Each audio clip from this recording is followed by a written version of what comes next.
Welcome back everyone to the second webinar for Small Business Bootcamp. Today we're going to talk a lot about the perks and perils of using gig workers in your business. To do that, we're going to have to cover a few things. First, we'll do a brief but important history lesson in the labor laws. It's important to understand why and when they were created and how that's created the mess that we're dealing with today. How that mess is now being interpreted in California. So we'll talk a lot about what is happening in California and what that may mean to you. Next, we'll talk about gig workers themselves. What do you have to care about when you have a gig worker versus employee, taxes, other compliance-related issues, payroll things as well. Also, we'll follow up with two examples of two companies in two different states that ran into problems with using gig workers and how they were used, which led us to our policies for how we use gig workers and why we think those policies will be helpful to you.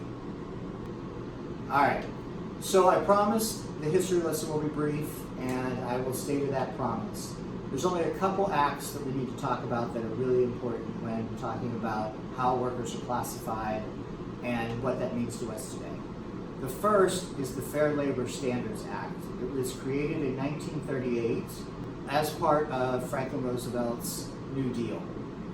In the FSLA, which is the easier way to say that, it set a minimum standard wage, set work hours, overtime, sick leave, and some other important benefits that we all enjoy today. Included in that legislation was also the National Labor Relations Act, which created the National Labor Relations Board, or the NLRB, which we'll hear about when we talk about California. This group was charged for determining whether or not the minimum wage was a livable wage, and that's in much debate today around gig workers and what protections we have for them. The states quickly followed suit with their own suite of labor laws that are usually called payroll taxes, which were focused on sick leave, worker safety, and workman's comp.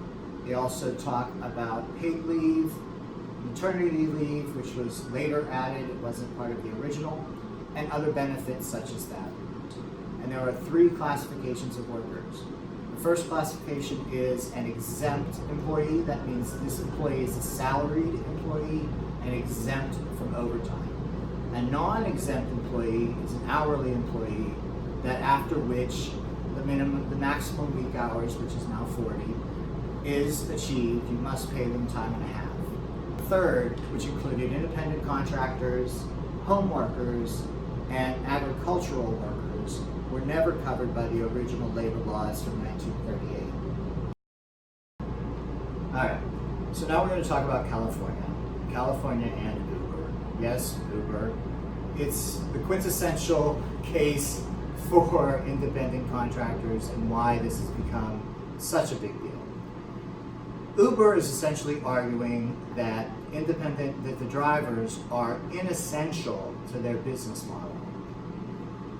Now, some may find that strange, but Uber's argument is that they're a platform, and as a platform, they are simply a gateway to connect independent contractors who are drivers with people, us, that are looking for those drivers' services. Therefore, they're arguing that the drivers are not essential to their business model. You might think that's ridiculous. Uber without drivers is probably not a company. Frankly, would you use Uber if you couldn't get a driver? No. So that's the argument that California is making, is that Uber really couldn't exist without its drivers, and therefore its drivers are essential to its business model. Since they are essential to their business model, and Uber has standards of conduct and other things that they tell their drivers to do or to comply with, these drivers are by definition employees. This will be a big debate. It will come down to whether Uber is a car riding service or if Uber is a platform. That may seem like splitting hairs, but that's how this case will ultimately be decided.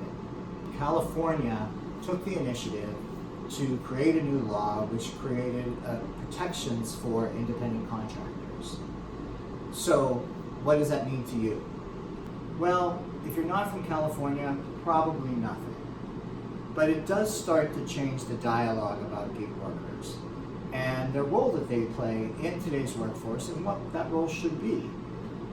So states like New Jersey and New York have also been very aggressive in their pursuit of how companies have been classifying workers.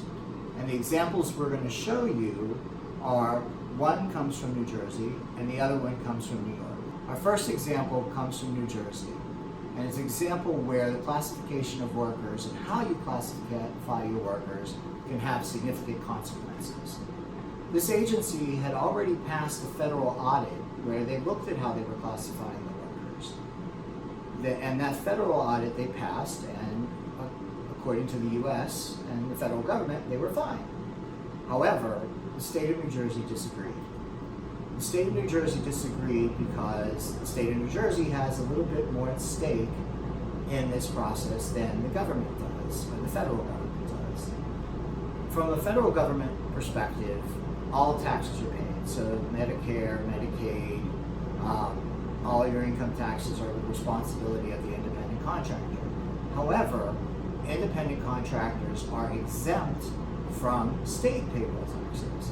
And this is why states take a very, very hard look at these types of companies and how they're classifying their workers, because they fear that they're missing out on a significant portion of tax dollars. The second example comes from New York, and albeit it's a grayer example, but it's an important example because it underscores how important it is to not define what your contractors can and cannot do when they're engaged at your work site. This service provider ran into trouble because, not because the argument that she was offering space where other contractors could come and do work, which would be more appropriate, got her in trouble because she was dictating how they could perform their services and in what way. There was strong branding, there was strong guidelines. We wanted clients to feel a certain way and act a certain way, and therefore the state of New York felt that these were in fact employees and not independent contractors, because she was basically telling them how to do their work. Based on everything we talked about today, the case with Uber, the two that we saw, one from New York and one from New Jersey, we decided to look at classifying workers in the following way. If we tell them what to do, when to do it, and how to do it, they're an employee. Arguably that could be gray, but we decided to be on the safer side of the classification. When we classify someone as a contractor, it's very much like I bring a painter into my house, right? I say, I want you to paint my walls. They come back with a quote, with a statement of work to say, this is how I'm going to paint your walls, this is the paint I'm going to use, this is the color of the paint, these are the brushes, whatever, yada, yada, yada. Then I sign with them to do the work at a contracted date and contracted time, which we both agree upon, which was proposed by them, not me. We look at that as more of the classical model for contract workers. And we think that's the safest way or safer way to handle contract workers in your workplace. So how do we use gig workers and what do we recommend to our clients? We hire them to do the tasks where they can perform them better than we can in-house.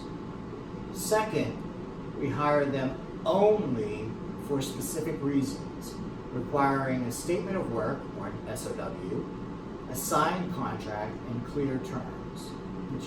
Third, we use a statement of work as documentation of how the contractor outlines the work that will be done, and leverage the contract to document the predetermined deliverables, check-in points, roles and responsibilities, and remedies if deliverables aren't met. In closing, there are 2 points that we think are really important.